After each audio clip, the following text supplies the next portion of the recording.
hello everyone আপোনালোকৰ ওচৰলৈ বহুত দিনৰ মূৰত এটা নতুন মিনি ব্লগ লৈ আহিলো আৰু ইয়া পেকিং আৰম্ভ কৰিছো কালি যেহেতুকে এক্সাম শেষ হ'ব আৰু ইয়া বিপি মেচিনটো আৰু ষ্টেথোস্কোপডাল লৈ ললো ককাই কৈ থাকে ককাৰ বুলি প্ৰেছাৰটো চাই দিব লাগে সেইকাৰণে লৈ ললো আৰু পেকিং হৈ গ'ল তাৰ পিছত এক্সাম দি আহি ঘৰলৈ বুলি ওলালো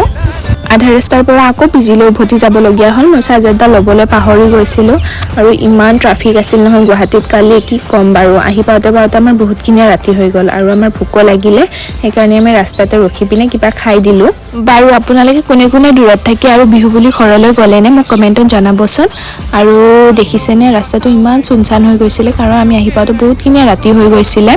আৰু ঘৰৰ পদূলি মুখ পাই মনটো বহুত বেছি ভাল লাগি গ'ল আৰু ঘৰত আহি মই পনীৰ নাখাম এনেকুৱা কেতিয়া হ'ব নোৱাৰে তো পনীৰ খাই ললো আৰু আপোনালোকে বাৰু ভেজ খাই ভাল পায় নে নন ভেজ মোক জনাবচোন মই কিন্তু ভেজ খাই বেছি ভাল পাওঁ কিন্তু নন ভেজ নোখোৱা নহয় নন ভেজও খাওঁ thank you for the watching this video